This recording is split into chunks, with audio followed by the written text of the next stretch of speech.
served in the DEA, the FBI, or something like that. You can do rings for those organizations also. The rings, the Balfour rings, the military rings that I offer come with a lifetime warranty.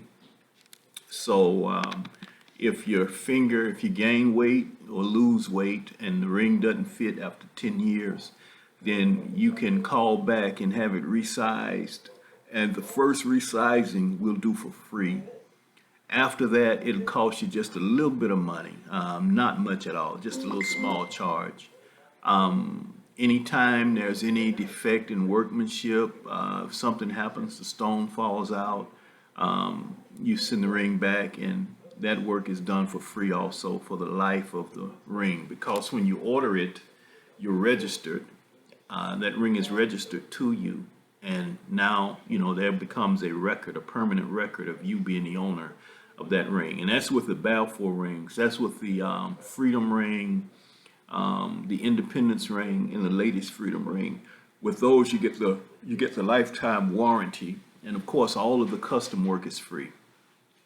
Military Ring Express, militaryexpress.com is the e-commerce site.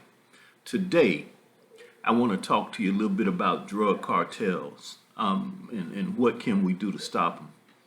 It's obvious to me that no matter what we do, drugs are too lucrative of a business, so we'll never really stop them. If we do, they'll be like Al Qaeda. There'll be another one to pop up. If you kill one off, there's always another one to pop up to take its place because dealing in drugs is just too lucrative. There's just too much money to be made in that trade at too many levels. So, in order to stop them, you just have to stop human greed, and that's not possible. It's too much easy money, and people who are dealing in drugs, they don't really care about others. They're just doing what they do to make money.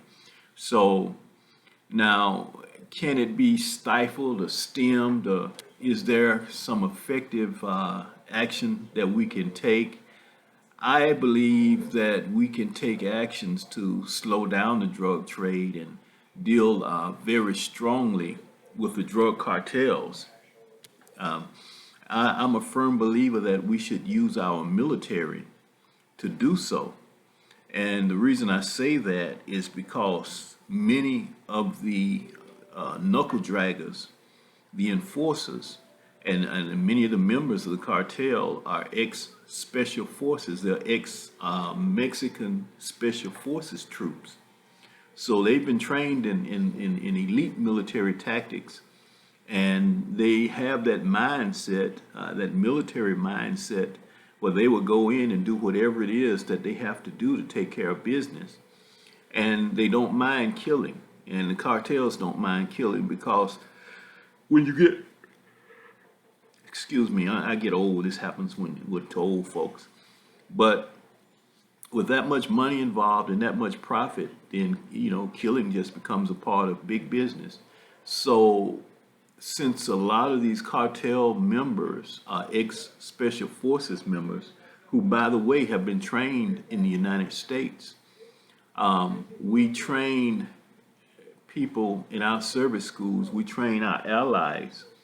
Many of them train in Fort Benning, Georgia, especially if it's an infantry type specialty, which Special Forces is. Many of them train in Fort Benning, Georgia, in the School of the Americas. So they've been trained in the latest U.S. tactics and techniques. And the only way that we can counter that, I believe, is to use our troops against them. Many of our troops are tied up overseas, and I don't know what the political fallout would be of using armed troops, but I would certainly support it, unless I found out or came across some more information that said it would cause too many problems or trouble, But I would certainly support using U.S. troops to kind of neutralize that threat, because the regular civilians, they just can't, they're not trained tactically. And even with the regular police forces, they're not really trained to fight against armed troops. You know, they may be trained to put down armed citizens, but not troops, because troops are trained in tactics. I mean, the latest tactics and techniques, and how to, how to basically kill and destroy.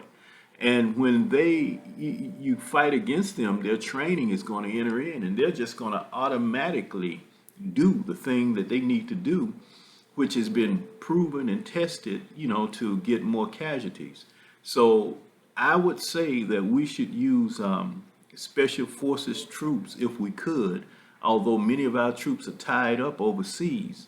I really believe that here, enforcing our borders should be as big of a priority as sending troops overseas. I believe that we should bring troops here to enforce our borders before we can send them overseas, or it should have at least the same importance, because our borders need to be secured to protect Americans here at home.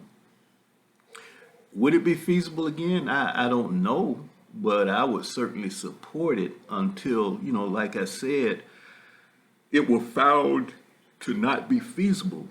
But the problem is that cartel members, they come across armed. They'll cross back and forth on American soil, and they opened fire recently on some border patrol agents, killing one. They opened fire recently on 3 border patrol agents and killed one of the agents. So this is just getting to the point where we just have to do something. We can't just sit back and let it slide. We've got to take some kind of action. But that's your thought for the day. I'm not going to talk long. That's your thought for the day. And once again, www.military, military.ringexpress.com. My personal phone number is going to be 912-977-5059. Until next time, beloved, you have a wonderful day.